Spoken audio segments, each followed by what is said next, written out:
This game sucks. Castlevania 1 and 3 are great classic Nintendo games, but for Castlevania 2, Simon's Quest, the game designers obviously were not thinking straight.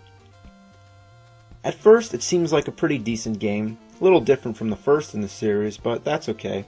Zelda 2 was different from the first, Mario 2 was different, but they were all good. The first thing that's strikingly different is the fact that you have to go through towns, talk to people, and buy stuff. Never really minded that. It makes it a little more like an adventure story, and it's kind of like Zelda, so that's okay. But the first problem comes in when it changes from day to night.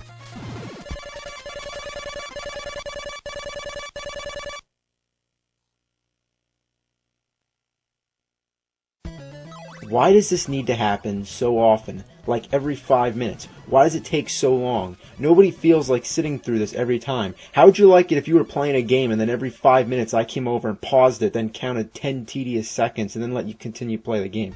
Now, I mean, why did they think that that would be a good idea and interrupt the gameplay? Did they think it would be more realistic? I mean, in real life, I don't have to stop in my tracks when the sun sets and a fucking box doesn't pop up in the air. I mean, this is one of the most annoying features in any game ever. What's the point?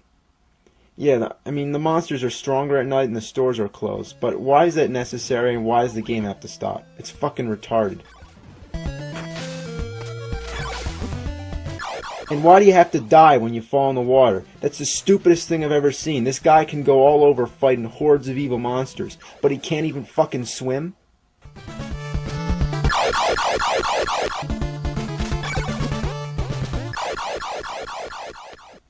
Sometimes I don't feel like going down the stairs just to get down to ground level. I mean, there's no reason I should have to do that when I can just take a shortcut and jump down. But oops, I shouldn't do that. There might be water down there. Another thing that's really annoying about this game is the fact that you have to buy weapons and items. I mean, still, it's not uncommon. You know, like I said, that's the same thing you have to do in many great games like Zelda, but let me explain. Here you have to collect hearts, which count as money. I mean, that's kind of odd, because usually hearts count as life or energy, you know, so that's kind of strange, but, you know, that's not the point. The point is that the items you need to buy are too fucking expensive, and the hearts don't add up enough. It takes too long to get enough of them to buy something, and it gets boring wandering around killing the same monsters over and over again just so you can buy a flame whip or something. Speaking of flame whip, that's pretty weird itself, isn't it? I mean, they were really being creative with that one, the flame whip. Anyway, about the hearts. It takes too long to buy stuff, and to add on to the problem, when you die, you lose all your hearts and you have to start all over again. I mean, doing this doesn't add to any of the game's difficulty or challenge, it just makes us have to do more of the same monotonous stuff over again, and it's not fun, it's boring. Oh look, I finally got enough hearts to go and buy a plant that I need to cross the swamp. Now let me get to the store. Oh shit, it's fucking nighttime. Now the stores are all closed and I have to wait for it to turn day again. Oh well, I might as well kill some zombies in the meantime and stock up on some more hearts. Oh shit! Now I gotta start all over again. One of the worst things in the game are the pitfalls, which are areas where there's like stones or blocks that look like you could walk on them, but instead you just fall through. It's impossible to tell where these spots are the first time walking through, so you just have to keep throwing holy water all over to see where they are. It's retarded. Why should I have to do that? Again, it doesn't add up to any of the fun, challenge of the game. It's just unfair and it's annoying. In the dungeons, there's no bosses at the end, which is a big disappointment. Every Nintendo gamester knows that at the end of a level or a dungeon, labyrinth, or whatever, there's always supposed to be a big guy who you fight. But here, they just got lazy and only put a few bosses in the game and left some of the dungeons just empty, like this one. So most of the dungeons you go through, the mansions to be exact, there's nothing at the end except for a crystal orb that you can't touch. In the rest of the Castlevania games, the tradition goes like this. You fight a boss, you defeat him, then an orb comes down, and you touch it. There you go, on to the next level. But in Castlevania 2, how would you ever figure out that you're supposed to throw an oak stake at that orb? I mean, when you first get the oak stake, you assume it's a weapon, and you throw it only to find that it does absolutely nothing, and that you waste it by throwing it, so you have to get it all over again. There are parts in the game that are definitely not self-explanatory and are too hard to figure out. Take this dead end, for example. Would you guess that you're supposed to pass through this wall?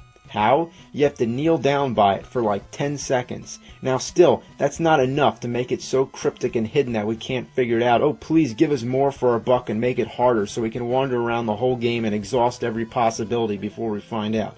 Okay, guess what?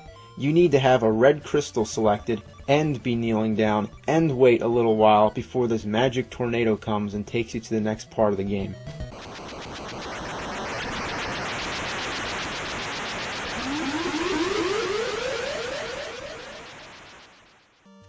Most of the townspeople have things to say which aren't important at all, so why do you have to read them? Here in the dungeons, there's books that you may find which actually give you clues about things in the game that you may need to know about. But when I find these books half the time, it's by accident, so I may hit the button and cancel it out, which means that I don't even get to read it and I don't have a second chance. Why can't I do that when it changes from day to night? That would actually be helpful. So what the game designers figured is this.